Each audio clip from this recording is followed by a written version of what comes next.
Hello, Whitekappa, and welcome to Coming Home, a limited sacred conversation series for the children of the past, the present, and the future. These conversations are hosted and facilitated by Charlene Sanjenko, founder of reGEN Media, and feature the wisdom of Wayne Christian, whose Indian name passed down to him, reGEN, means big voice that speaks the truth. We invite you to join us for conversations of hope, revival, and of the ancestors we intend to be for those yet unborn.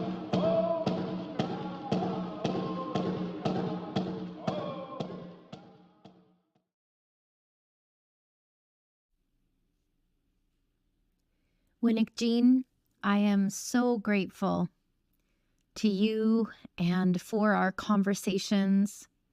I deeply appreciate the wisdom and the knowledge transfer of Indigenous teachings that you have been so generous to share with me.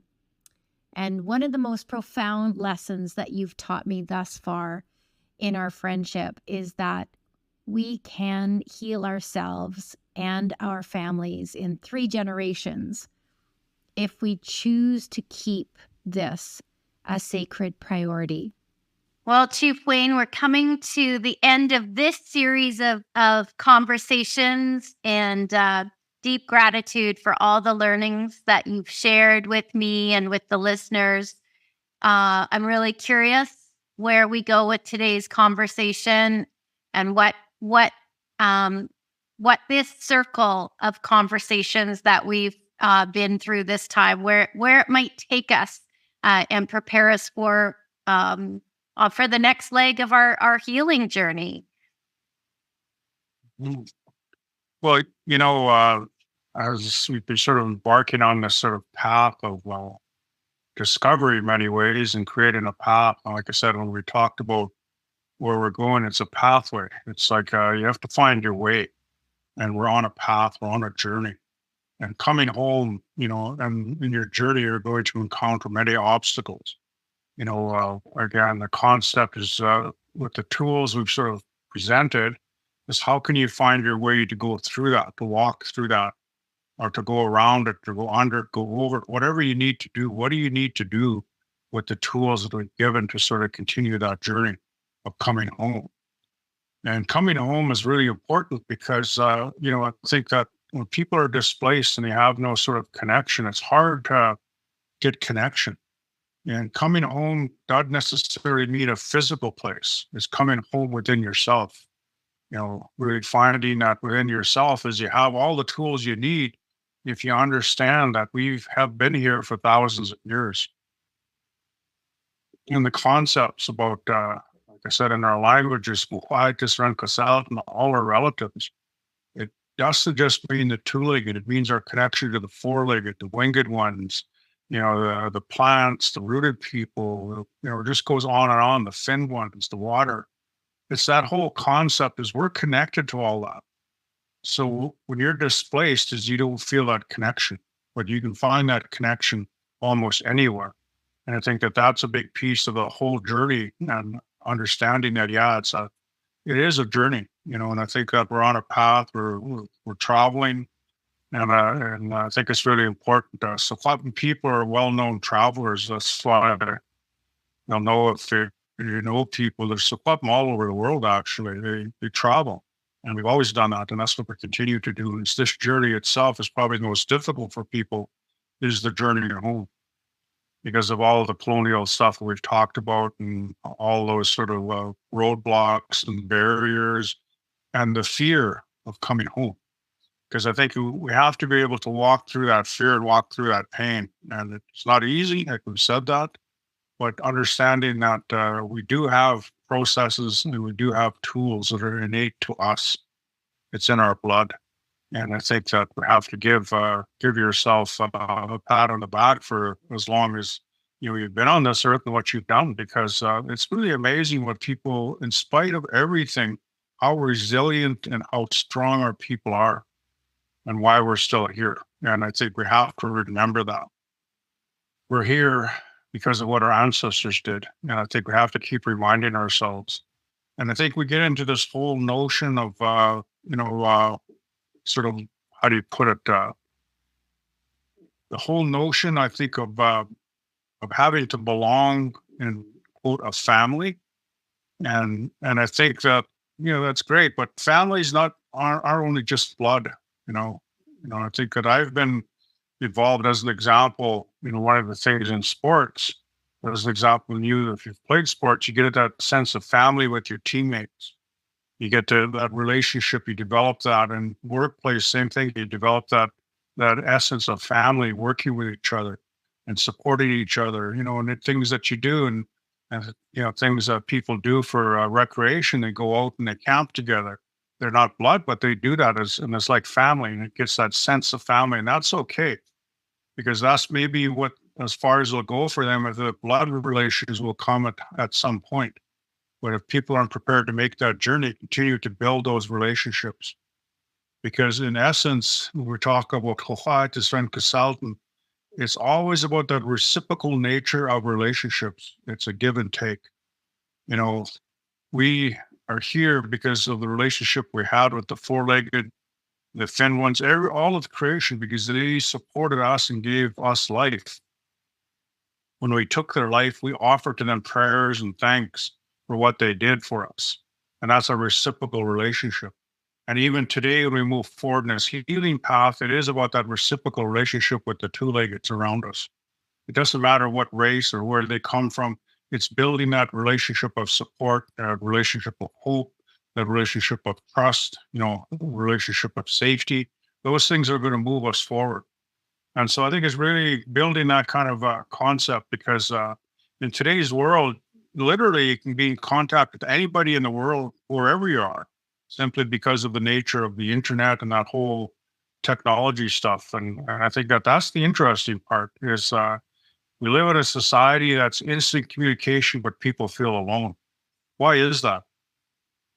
It's because they need to build that human relationship and that reciprocal relationship to move forward. And I think that's what people really have to think about, because when you come home, the essence of coming home is you can belong literally wherever you are. You can feel at home.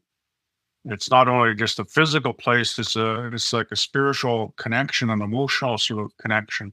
It's all of those kinds of things. And so I think that the tools that are out there, our toolbox, and things we're going to, people are looking at, everybody's different. You're going to pick up different tools. And I think that it's really important. One of the things that's most powerful, and I always laugh about this, in our Safapm way of being, in our creation story, we talk about the whole issue of happiness as a law, and think about that for a minute. The ability to laugh and to be happy and all of those things, in spite of everything we've been to, we call it humor. We have a lot of humor. We joke and laugh at each other. It's always that whole process of teasing people. And you see that with our Indigenous people, they do that a lot. And so I was thinking, it's a way, if you think about all the things we've been through, and you see it even in spite of some of the horrific things that are going on, people are able to laugh and joke and really bring out that side of us, because the interesting part for me, we have it as a law. The non-Indigenous world has seen laughter as a healing mechanism. They've realized that it does heal. And our people know that. Because of the things we've been through, we've been able to laugh in many situations and make jokes about things. And I think that's really quite amazing if you think about it. Because, if you know Indigenous people and get to know them really well, they tease you, they make fun of things, and it's not intended to hurt. It's intended to laugh and to get it up. And I've seen it even during burials. People make, jokes and stuff, and it's just a way to, as our law of happiness. And it's really quite amazing if you think about it. And that's a law we've been practicing for thousands of years. So people laugh, I love a good story. I love teasing people, and I really, like my sons are really good they've gotten good at teasing me about my age and saying, "Oh, you're so old. You're almost as old as dirt," stuff like that. Just that whole dynamic. Yeah, we hunt a lot, and we joke about hunting and stuff like that, and fish, just things that is just really interesting, just the nature of what we do, right? And our relationships with each other, and so how important it is. So I think it's important to know that that's a big piece of who we are. And so helping people is one of our laws: happiness, humor, laughter, and it's something that the Western quote scientists are seeing as it's a benefit to the health and well-being of human beings. We know that Yeah. because in spite of every the horrific things that have happened to us, we have been able to laugh and to have the law of happiness and done something with it. So it's really important. So yeah, we're on a journey, and I really, really got to say that people have to remember, and I raised this a few times, is about why we're here. In terms of the whole notion and the whole process of our ancestors did four things that are really powerful if you think about it. They planned. They seasonally planned. Like right now in the wintertime, what they did is they shared the stories that we had time we could talk about the stories, like the creation story, the scoop-a-kin or porcupine, the children, the owls, Nina, those were all mechanisms of teaching, where the songs and the spiritual side, the winter dances, and the West Coast is the longhouse. It's a time of that inner sort of gathering of strength and gathering of knowledge. And the springtime, as we move to that process, the seasonal process and seasonal rounds and planning, as we then begin to look at the things that are growing, the medicines, the rooted ones, et cetera. Then the summer, we plan on a seasonal basis. And I think we've got to get back into that mode of doing that, because it's natural. It's a natural process. There's 28 days, and that's 13 moons that take place. And I think we have to get back in sync with our original teaching. I think that's important. So the second thing that people did is they worked really hard. And I think think about that, because I came into my community when there were people that were born around the turn of the century, older people, very good hard workers who would work. Like these, it's just amazing, just the ability to work. And I think that hard work was done in all different things. I think we have to continue that process, because I think too many times we don't think of the work ethic as important. Chores for children, as an example. Setting sort of ethics like that, work ethics, I think that are really important. And I think playing sports and working on the team and the effort you put into that stuff, it's really important sort of lessons. Work hard. That's what people did. And I think that's an important part of it. But the other thing I think that was so critical is you think about, I just think about this sometimes when, the wave of sort of colonialism and the wave of smallpox and the Spanish flu, and then reserve systems, residential schools, 60 scoop, through all of that, are people never, ever gave up. If they gave up, we wouldn't be here. They just continued to do what they knew was right. But the other thing, and the fourth thing that they did, is they used ceremony or prayer as a way to focus what they needed to do. Belief. It's that belief in our way of life. It's the belief in our ways of being. And they used prayer to do that, even though it was forced underground by the church and by government, by law. It was forced to be hidden. Our people still practiced it. And it was really important. It's coming back to life, because our ancestors have never left us. They're on those mountains, or in the valleys all around us. They have not left us. And we have to remember that. So I think those things are really important when we talk about coming home. And I think that it's a journey. Healing is meant to be a process to really learn how to live. Because I always say that everybody has stress. And it's how you manage that stress and how you learn to be human. Because everybody's going through some type of stress of some type. So how do you learn to be human, and just roll with it and understand it, and just continue to enjoy life, because we keep forgetting life is so short. It is so short compared to everything else in creation around us. It's so short. And that as a human existence, we spend all our time thinking about all the negativity, the trauma. That's not who we are. We have to get out of that and start enjoying life again and let go of that baggage, let go of it and move on. But it's up to us. Nobody else is going to do it but us. I keep saying the solutions for our issues don't lie with government. They lie within us and our people. We have the solutions, and it's up to us to do something about it. One person at a time. Keep changing the narrative. Keep changing the story, because the ones following behind will see that and then benefit from the work that you do as an individual. And that's what's important. It said you don't understand this. Those that aren't yet here will benefit from the healing that our people go through right in this generation. The ones that we don't see yet, they will benefit from our healing process.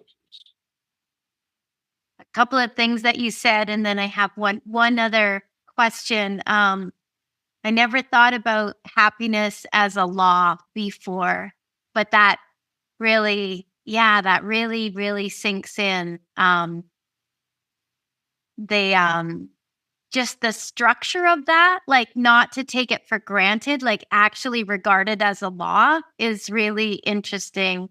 And another thing that you said about looking at hard work, like physically challenging work in a different way, because I think that sometimes, we talked about this last podcast, in some respects, we're missing that effort of hard work when we're behind a screen or working on our laptops. We don't get that same physical release as, folks that, not everyone. Some people have still very physical occupations, but for the most part, we're a lot more sedentary than we were in previous generations. So that really resonated in terms of if you're not physically working hard, then just considering how are you releasing the stress and what you need to through your body. My last question is actually about creative expression or creative play. When folks are on this journey and they're trying to keep things lighter, they're trying to lighten up and keep in the practice of lightening up. Is there anything that you love to do that is just like playful or creative expression, or what helps you to keep things lighter in your body, in your heart, in your mind, that I don't know, that might inspire other folks when they're thinking about keeping things a little lighter and more hopeful? I grew up at a time when there were a lot of sawmills. When I was a young man, I was working in very physical work, and I think there was a lot of our young people did that, young men did that.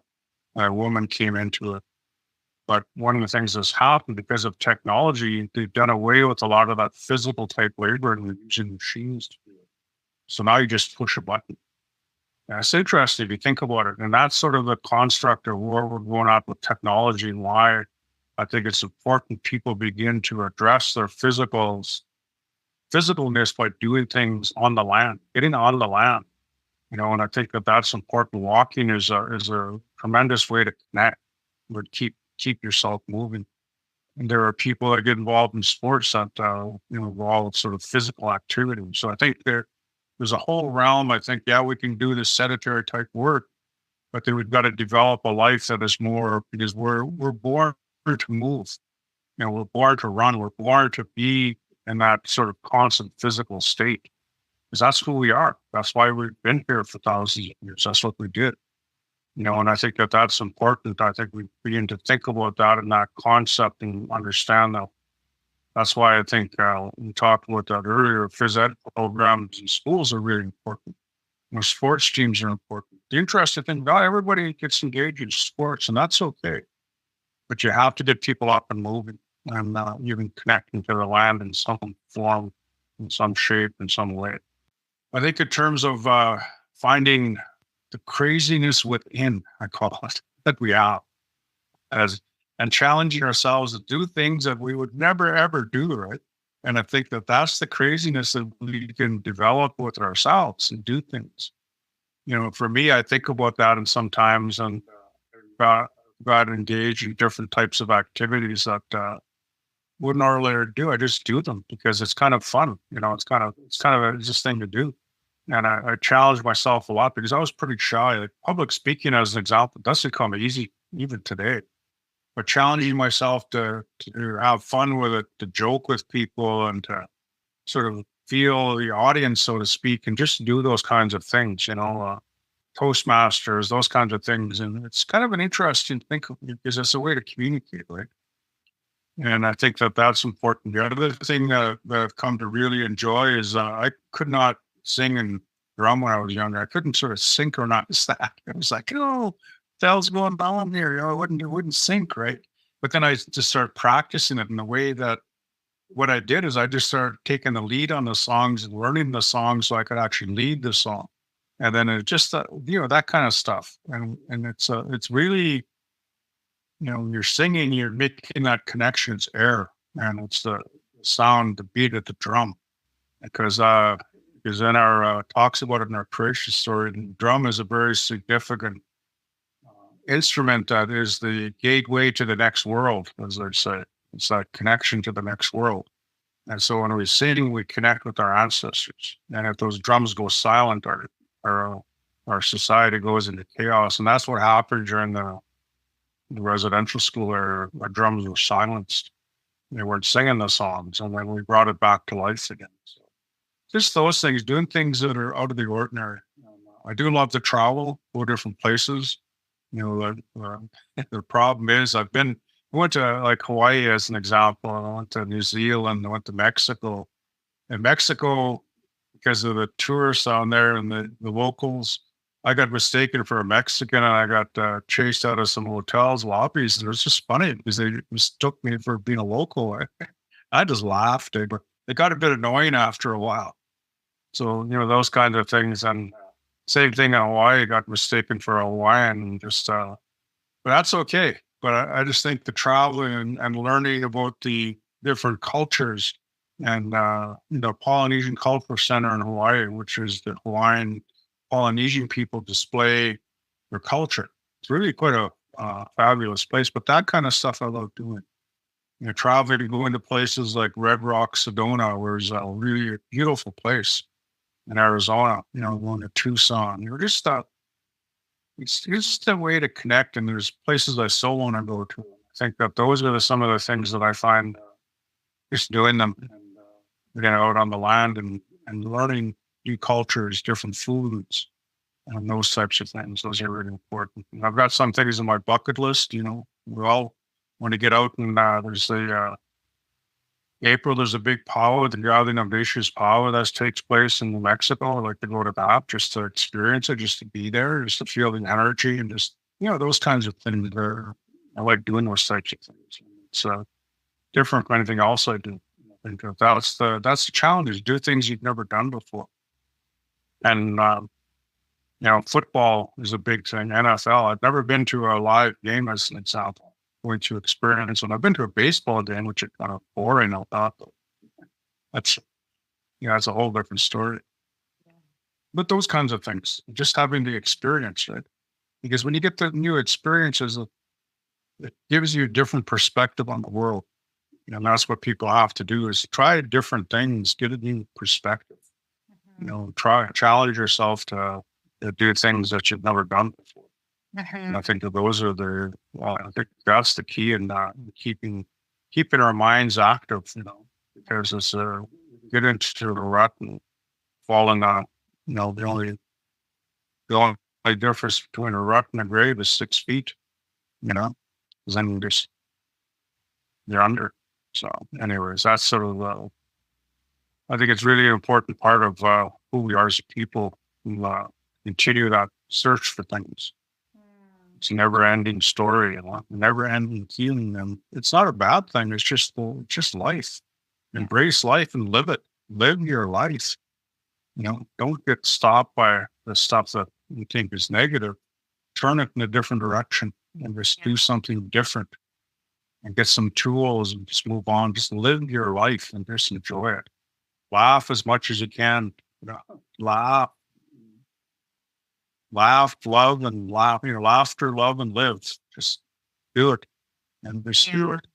In our language, the saying of Nike, it's just do it, right? In our language, it's just do it. Same thing. Yeah. And I think that's kind of the stuff we got to think about, and doing things that are different, out of the ordinary for yourself. Just experience different things, because that'll create energy in you and wake you up inside, wake up your mind, wake up your body, just wake you up a little more. Wow.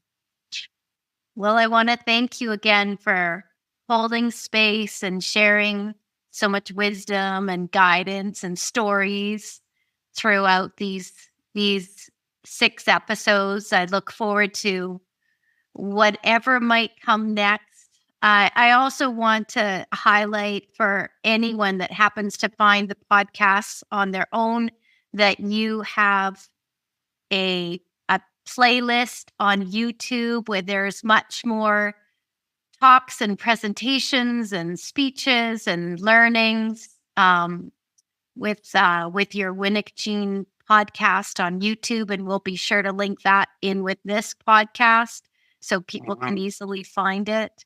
And I'm just wondering if you have any final thoughts or comments to wrap us up. Well, the concept, I think, of the 7 generations, people have a hard time kind of linking and that in their mind that, well, what does that really mean?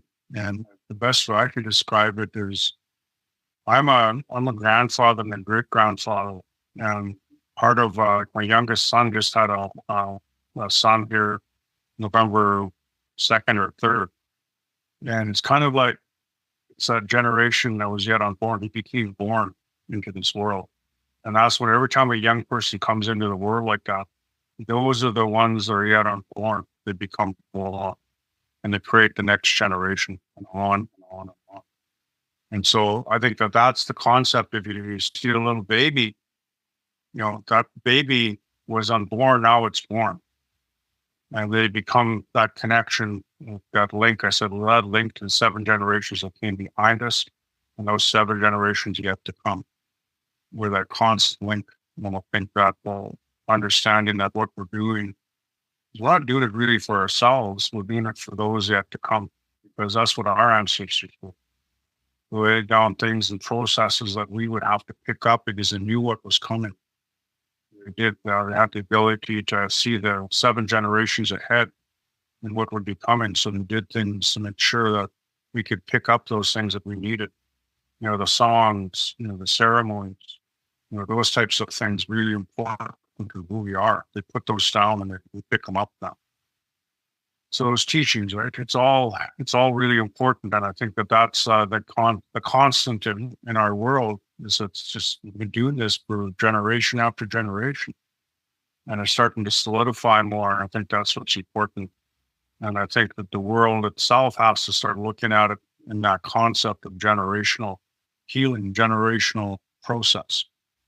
And I think that all 4 races of the world looked at it like that, I think we'd see a different world. And I think that's what's important, because we all have our own teachings, original teachings that we can live by. And I think that those will inform where we need to go. Because I keep telling people, there is only one Earth. There is only one Mother Earth, only one. And we know and see what's going on with it. And the question is, what are we going to change so that the generations yet to come have something? And it's not totally blurry of the mass sort of doing what's in the destruction and all those things that go on. So walk gently on Mother Earth. Be kind to her. Kind to the animals, kind to the water, the birds, but most important, be kind to yourself. and your relations. Be kind. Thank you. Until next time. Thank you for joining us for Coming Home. This episode was brought to you by reGEN Media, the first and only Indigenous-owned and female-led wraparound ecosystem that facilitates the creation, funding, and distribution of regenerative media projects through a relational filmmaking model.